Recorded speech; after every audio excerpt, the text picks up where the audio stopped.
बिस्मिल्लाहिर्रहमानिर्रहीम अस्सलाम वालेकुम students, welcome to my channel conceptual lectures में एमएसएच। आज के इस वीडियो में यूनिवर्सिटी ऑफ सरगोदा के एमए पॉलिटिकल साइंस पार्ट 1 के 2022 में होने वाले पेपर्स आपके साथ शेयर किए जाएंगे। उससे पहले अगर आपने चैनल सब्सक्राइब नहीं किया तो इसको लाजमी सब्सक्राइब कर लें फर्दर अपडेट्स के लिए, और वीडियो को लाइक और शेयर कर दिया करें ताकि दूसरे स्टूडेंट्स की भी हेल्प हो जाए। तो वीडियो को स्टार्ट करते हैं। सबसे पहले paper 1 introduction to political science, इसका पेपर आपके सामने है। क्वेश्चन नंबर 1 में शॉर्ट क्वेश्चंस हैं, उसके बाद ये सब्जेक्टिव पार्ट,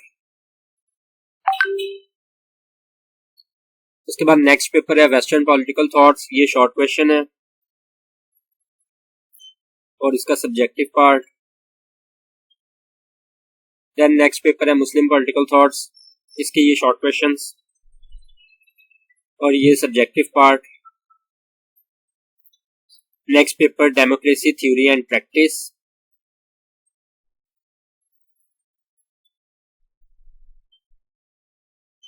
ये इसके शॉर्ट क्वेश्चंस है और ये सब्जेक्टिव पार्ट। उसके बाद नेक्स्ट पेपर है पॉलिटिक्स इन पाकिस्तान, इसके ये शॉर्ट क्वेश्चंस हैं और ये सब्जेक्टिव पार्ट। इसके अलावा कोशिश की जाएगी कि आप लोगों के साथ इंपॉर्टेंट क्वेश्चंस भी शेयर किया जाए, तो चैनल को जरूर सब्सक्राइब करिएगा ताकि आप लोगों को नई आने वाली वीडियो की नोटिफिकेशन मिल जाए। Thank you so much.